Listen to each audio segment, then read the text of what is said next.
Hello, everyone, and welcome to the second episode of Montessori Moments. Today I'm going to be interviewing Joe Caracci. He is the president, CEO, and founder of Monarch Pathways. So this will be an interesting interview of how this organization came about. Get some unique insight and see kind of what drove the idea and maybe the mission of how Monarch Pathways really came to be. So I hope you enjoy it.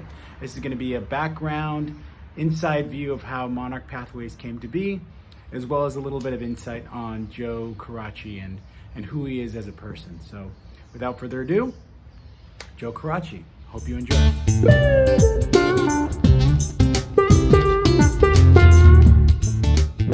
Hi, Joe. Welcome. Hi, Elias. Good morning. Good morning. Hey, I'm calling you from Southern California. Where are you calling me from? Lidditz, Pennsylvania. Okay, very good. But you Yep. travel all over. Travel all over. Yep. All right. So what we're really doing today, Joe, is we're trying to get a little bit of a get to know you, get a little bit more of a personal story from you, as well as trying to see what makes you tick, what motivates you just a bit. Okay. So I'll lob you a very easy question. Okay. Where were you born and where are you from? I'm from Hermitage, Pennsylvania. It's north of Pittsburgh. So it's a steel town just along the Ohio border. All right. Let's see. If you had to guess, how would people describe you? Oh, gosh. What would you think they would say about you? Well, it's interesting. I have a work personality and a non-work personality. For work personality, I think people would describe me as intense. Okay. And then when I'm around, when I'm around my family I grew up with, I'm more laid back because I'm the youngest. I'm the baby of the family. I see. Okay. So I'm pretty laid back when I'm with my family. Okay, so that word is great, intense. Tell me a little bit, why would they use that word intense? That's kind of a good word. I don't know. That's a great question. That's a great question. Probably because when I was a kid, I wrestled for like 10 years. And so when I'm thrown into a situation where I feel like I have to do something, if something has to get done, I just tend to get very intense to try and get it. Okay. So I struggle with that because that's not always the personality you want to present to people. You know, you want to be more, I strive really hard to try to be more easygoing. But you're aware of it, and it I'm seems aware like of it's it. Yeah, no, I'm saying it's not something I'm proud of. So, if there's something needs to get done, I can focus and get really intense. And if something needs to get done, you're the guy. That's how it works, basically. Yeah. You're passionate about it and you want to get it done. Yeah. That's great. Hey, that's a great quality. I think intense is something I hope people call about me, but I don't think I'll get anything that cool. So what is your job title at Monarch Pathways? CEO, president, founder, basically, when you have a small company and you start it, you can pretty much call yourself whatever you want. That's awesome. You got a lot of cool names: CEO, founder, president, intense. I like them all. That's awesome. So I'm going to ask you, you were the original founder of Monarch Pathways or co-founder? Yes. I used to work for a small broker and a small insurance carrier. And so I felt like after a while, I was kind of limited what I could actually do with our clients. And my role was VP of loss control. So I would go in and help clients reduce their injuries, go do audits every month, interview injured employees, try to figure out what was wrong, how to address that. And a couple of things I noticed, because I've interviewed thousands and thousands of injured employees.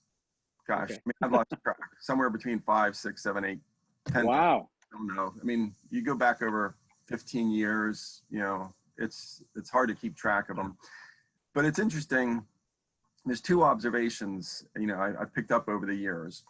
All right. One was, when I go into a department, let's say, it doesn't matter if it's a manufacturer or if it's a healthcare facility, let's say they have 12 departments, I'd walk into one and immediately I would find there's something wrong with it. You could feel it. Now for a while I had like a sixth sense, but it's pretty much breaks down to body language. You know, I'd walk around and I'd feel a coldness, you know, in that department. And those departments always had a lot of injured employees for me to talk to. And there'd be a lot of deficiencies, horrible deficiencies or you know, things that hazards that could, you know, somebody could get injured.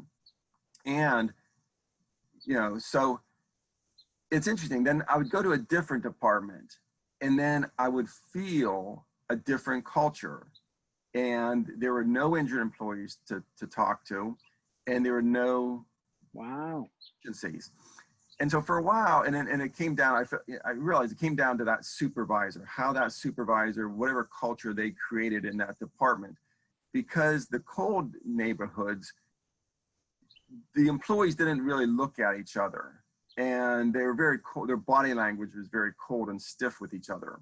When I go into the warm departments, you could see the employees, they were hugging each other, they're talking to each other, you'd overhear them making plans for the weekend or go to each other, you know, kids' parties and stuff like that. And so, and the other observation I made is all these injured employees I talked to, that over 90% of them, maybe 95 or more, would tell me they knew they were doing something unsafe, or they didn't know what they were doing or the safe way to do their job. And I always thought that was kind of strange. And those, again, those were mostly happening in the neighborhoods or the departments that had that cold, you know, culture. And for years, you know, I couldn't quite put the two and two together. You know, I thought that was pretty interesting. And when I used to work for the insurance company, I wanted them to kind of address that, to say, hey, can we create this leadership development program, something for these supervisors? Because the insurance company, their answer to it was, if they had a client that had poor results, they had one or two supervisors that just never got on board, never got better, and the injuries didn't go down, the insurance company, what they would do is they just say at the end of the year, okay, we're just going to drop you, or we'll jack your rates up through the roof. And to me, I felt like that wasn't really, you know, fair, because if they had 12 supervisors and 10 were on board, but 2 weren't, you know, we needed to help them. I actually, the CEOs I worked with, my job with the insurance company, I went to the, you know, to the CEO at the end of the year. I said, look, you need to get this supervisor on board, or they're going to drop you or jack your rates through the roof. And he said, Joe, I can't do that. I said, well, why not? And he said, it's my fault. I said, what do you mean it's your fault? You're one of the best CEOs I've ever worked with. I mean, you're a great leader. You've done wonderful things for your company. He said, yeah. He said, but that supervisor that you've had trouble with, he said, there was an opening, somebody had retired in that department, and I'm the one that went to her and I tapped her on the shoulder and I asked her if she would do me a favor and take over that department. And then I never helped her. I never gave her training or guidance or mentorship to help her become a good leader. So it's really my fault. And so I went back to the insurance company I used to work with and said, can we do something? Can we do something to help these supervisors? Found that these are just really good people who used to do a great job in front lines, and they got promoted to a position that they weren't prepared for. So I went to my old insurance company I used to work for and asked them, could they create something to help them? And they didn't really have any interest, because it would cost them more money. And, you know, if it was successful, premiums go down, they make less money. So it really wasn't a benefit to them. So that's why I founded the company, so that we could help these employers by, you know, reducing injuries, making things safer for people.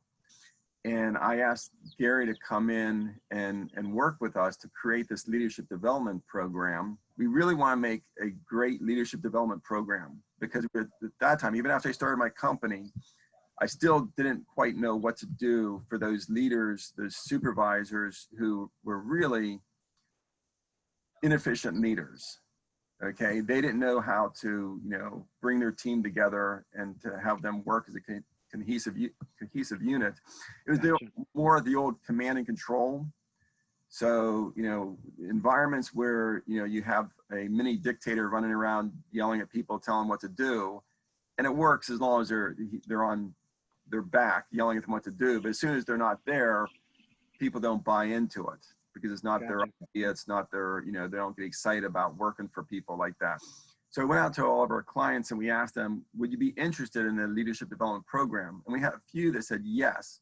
And we had a couple. And so I'd take that money and pass it right on to Gary. I remember we drove all the way across the state, staying in a hotel, spent a couple of days working with one of these pilot projects companies. And Gary did that for the first year or two, just really kind of fine tuning this whole, program. Wow. Because what a lot of clients realized is, if their supervisors aren't really efficient, then what's happening is they have a high turnover. And that's really a very big concern of a lot of employers is the high turnover, especially in healthcare. So they're wanting to find out, like, how can they help their supervisors be more efficient at running the business and retaining their staff. And the tie into safety is, remember I told you that 95% of people I interviewed, they told me they either knew they were doing something unsafe or they didn't know what they should be doing. And for years, I didn't understand that. I didn't want to make them feel stupid, but in my mind, I was thinking, that's not really bright. You're getting injured because you're doing something unsafe or you don't know what you're doing. Why is that? So one of the first things we did is we showed some videos on communication and empathy. And the first video we showed to this first group of nurses, and we broke them down into groups like 8 to 12 nurses at a time. And they come in for like half an hour, 45 minutes. And one of the first videos we showed was the Cleveland Clinic empathy video. So when you watch that video, it's impossible to watch it without having tremendous empathy and having a realization that, oh my gosh, everybody I talked to today has a bubble over their head. Something, personal, professional, there's something going on that's causing them grief or anxiety, And so after that, we showed the video the first time. All the nurses leave except one. She lingers behind. And I'd interviewed her before, and I kind of knew she was pretty harsh. And she says, my gosh, I wish I had seen that before I started my shift today. And I said, what do you mean? She said, well, I had an interaction with a nurse aide this morning, and I'm not so proud of how I interacted with her. And I said, wow, could you tell me more about this? And she said, yeah. She says, I was outside of a resident's room passing meds. And the aide came out and said that resident in that room had asked her to get a nurse to come in to disconnect the IV line because the resident wanted to go to the bathroom without dragging the IV in the pole with her to the bathroom. So I said, okay. I'm not a nurse. I don't know the patient. I don't know, how reasonable a request that is, but how do you respond? And she kind of hung her head and she said, I'm ashamed to say that. She said, well, my response was, what? Haven't you ever taken a resident to the bathroom with an IV by yourself before? And I kind of, took a step back and says, oh my gosh, that is harsh. And so I had 3 questions for her. I said, number one, if you were the resident and you or your family's paying $10,000, $11,000, $12,000 a month for you to be in that bed, and you made that request and you overheard the nurse's response outside your room, what would you be thinking and feeling? Mm-hmm. And she said, Joe, I'd be thinking and feeling I'm in the wrong place. I should be at a community that care about me and my needs and really, have empathy for me. I said, okay, good. So the other question I have is put yourself in that aide's position. What if you're a new aide, you've never been in that situation before, somebody asks you to get a nurse, you go and you ask a question and you get that response. I said, what would you be thinking and feeling? And she said, well, I'd be thinking and feeling, really angry, that, and I'd be embarrassed. I'd feel like, I'd be humiliated for asking a question, and I'd be angry and embarrassed. I said, okay, good. All right, third question. And this kind of ties into the whole safety aspect of it. I said, what if you're that aide again, and after that conversation with the nurse, you're now caring for another resident, but they want you to help them go to the bathroom. How likely are you to go back to that nurse, your charge nurse, and ask them for help or advice? And she said, no way in heck that she would go back to that nurse and ask for advice. And so that was my epiphany. Thinking back on all the 1,000 employees I interviewed, all those employees that I interviewed that told me they knew they were doing something unsafe, or they didn't know what they should be doing in that situation, what I realized was they were not emotionally safe to go talk to somebody, a coworker, a supervisor, and admit, like, I don't know what I'm doing. Gotcha. Or I need help. I can't do this by myself. Because that relationship wasn't there. The relationship wasn't there because a person had been snarky to them Makes earlier. sense.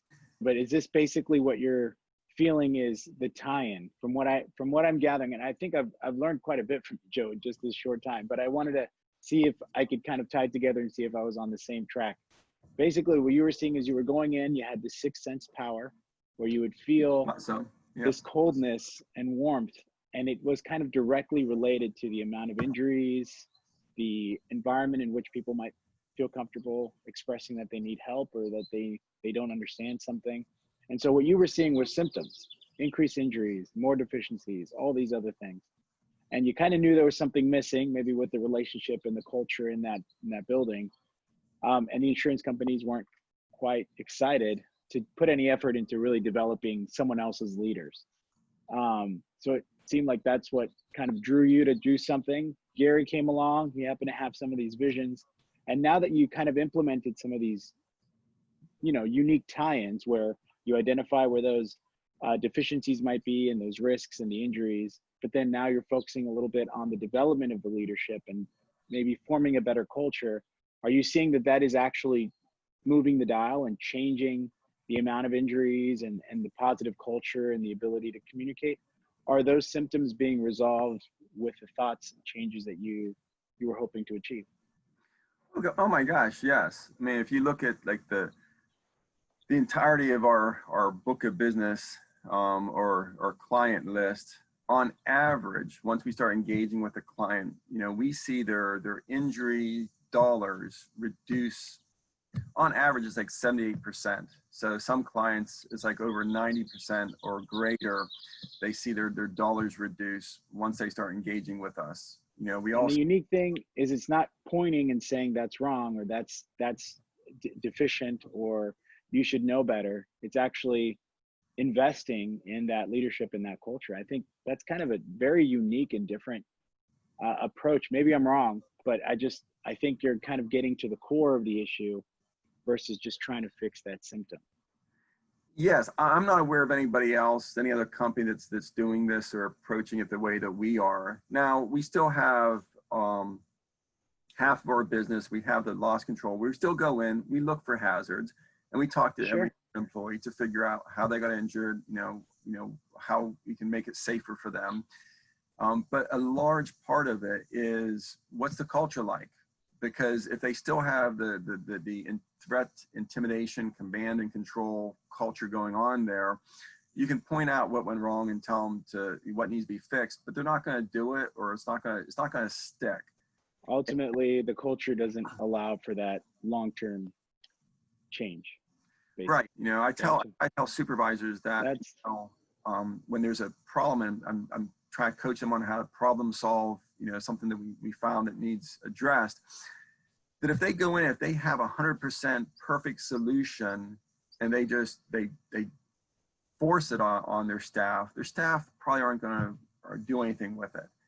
Whereas if they encourage their team to create the solution, even in my idea, my opinion is that the employee's idea will be much better than a supervisor, because the employee is actually doing the job, Sure. the task. But let's just say hypothetically, their first idea is only 50% as effective. However, if it's their idea, they're going to put all their energy into it. They're going to move that idea forward. They're going to make it work, and they will discover what needs to be fixed, and they'll keep refining it until it's perfect and it's actually implemented. There you go. Well, Joe, I'm going to end you with two last things. The first thing is, I know that there's been a little bit of a move and push towards Montessori. There's been a lot of success all throughout using the Montessori principles. Is there anything Montessori that's really stuck out at you, or that specifically kind of spoke to you? It just seemed like a real connection philosophically. As you know, Montessori has, 12 principles, but they really boil down to 3: dignity, equality, and respect. And that really is the heart of what, Gary's been trying to do with the whole leadership development, helping, leaders, treat their employees with dignity, equality, respect, teaching employees to, treat their coworkers and their clients, dignity, equality, respect. So there's a great philosophical tie-in.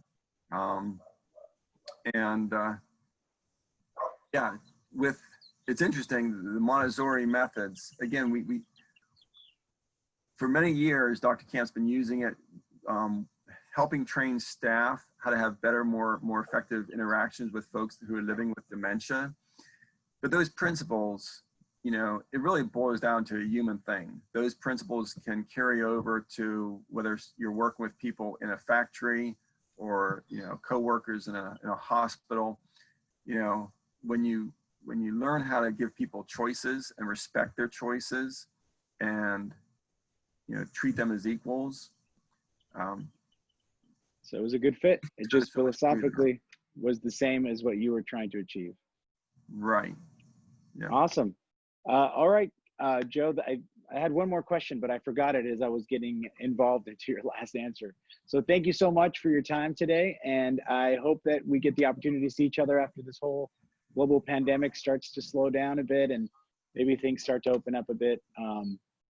I'm very grateful for you talking to us today. Thank you so much. Thank you very much, Elias. Have a wonderful rest of your day.